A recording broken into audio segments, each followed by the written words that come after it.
Hello everyone, welcome back to my channel MLT tech and nursing academy. তো বন্ধুরা, তোমরা সবাই কেমন আছো? আশা করি খুব খুব খুব ভালো আছো।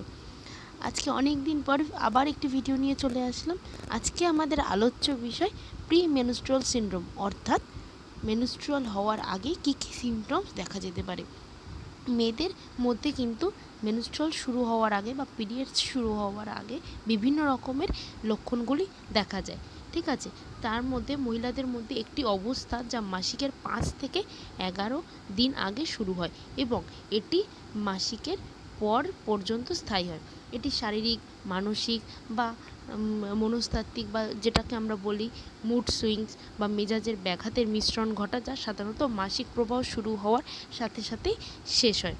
মেজাজ সম্পর্কিত লক্ষণগুলি যা আমাদের সাথে সাধারণত ঘটে থাকে তা হলো বিষণ্ণতা, অত্যাধিক সংবেদনশীল, টায়ার্ডনেস বা ফোলা ফোলা ভাব, স্তনের পাশে হালকা হালকা করে ব্যথা, ব্রণ বা ক্ষুধার পরিবর্তন। কারো কারো ক্ষেত্রে খেতে খুব ইচ্ছে করতে পারে বা কারো কারো ক্ষেত্রে নাও খেতে ইচ্ছে করতে পারে, বমি বমি ভাব বা দেরি করে যে ঘুম থেকে ওঠা, বিভিন্ন রকমের লক্ষণগুলি দেখা যায়, যা কিছু মহিলাদের মধ্যে ঘটে বলে পরিচিত এবং এটি কার্যকারিতার উল্লেখযোগ্য ক্ষতির দিক থেকে পরিচালিত হতে পারে, ঠিক আছে। অস্বাভাবিকভাবে গুরুতর লক্ষণ যেমন বিরক্তি, রাগ, উদ্বেগ বা উত্তেজনা বিশেষভাবে বিশিষ্ট।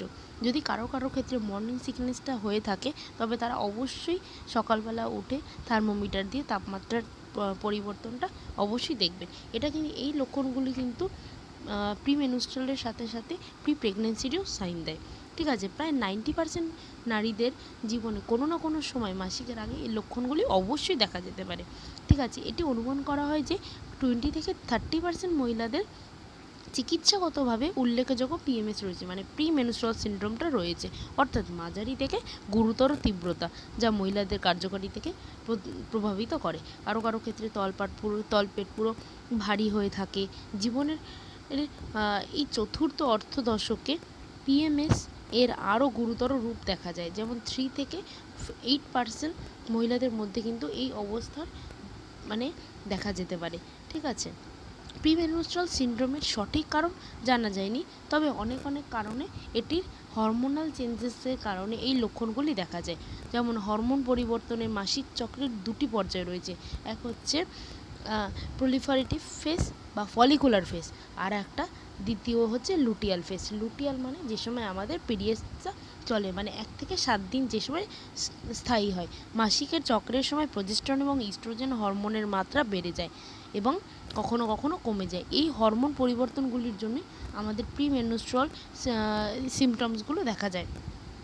লুটিয়াল ফেজের পর্বের সময় ডিম্বাশয় থেকে নিঃসৃত হরমোন জরায়ুর আস্তরণকে পুরু এবং স্পঞ্জি করে তোলে এবং এই সময় ডিম্বাশয় থেকে একটি ডিম নির্গত হয়। এই সময় শরীরে প্রজেস্টেরন নামকের হরমোনের মাত্রা অনেকটাই বেড়ে যায়। অন্যদিকে ইস্ট্রোজেন নামক আরেকটি হরমোনের মাত্রা কমতে থাকে। হরমোনের ওঠানামার কারণে, অর্থাৎ লুটেল পর্যায়ে ইস্ট্রোজেন থেকে প্রজেস্টেরনে স্থানান্তরিত হওয়ার কারণে এই প্রিমেনস্ট্রুয়াল সিনড্রোমগুলি বা সিমটমসগুলি দেখা যায়। মস্তিষ্কে বিভিন্ন রকমের রাসায়নিক পরিবর্তন, মাসিক চক্রের সময় হরমোনের ওঠানামা কিন্তু ঘটতে থাকে, সেহেতু সেরোটোনিন মানে আপনার মেজাজ যে নিয়ন্ত্রণ করে সেই সেরোটোনিন হরমোনের মাত্রা কমে যায়, ফলে প্রিমেনস্ট্রুয়াল সিনড্রোমের সাথে মেজাজও পরিবর্তন হতে থাকে। কিছু কিছু সময় লাইফস্টাইলও কিন্তু ফ্যাক্টর করে। লাইফস্টাইল ফ্যাক্টরগুলি কিন্তু পিএমএসের ঝুঁকি বাড়িয়ে দেয়, যেমন ওজন এবং ব্যায়াম।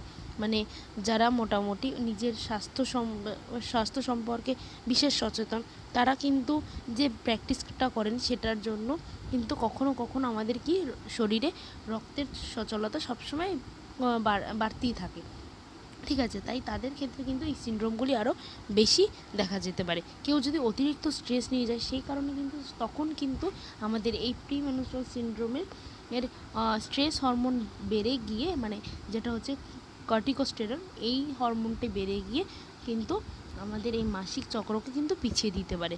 কখনো কখনো যেটা আমরা ফাস্ট ফুড বা জাঙ্ক ফুড খেয়ে থাকি, সেগুলোর ক্ষেত্রেও কিন্তু অনেক সময় আমাদের মাসিক চক্র কিছুটা দেরি হয়ে যায়, ফলে আমাদের সিমটমসগুলো আসতে থাকে কিন্তু পিরিয়ডসটা অনেক সময় আসে না।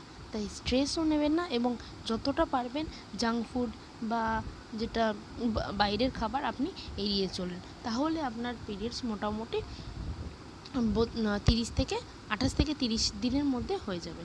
ঠিক আছে, অনেক সময় কি আমরা এখনকার এই ব্যস্ততার লাইফে এত বিজি থাকি যে আমাদের স্ট্রেস হরমোন প্রচুর বেড়ে যায়, ফলে আমাদের ইরেগুলার পিরিয়ডসটা হয়ে থাকে।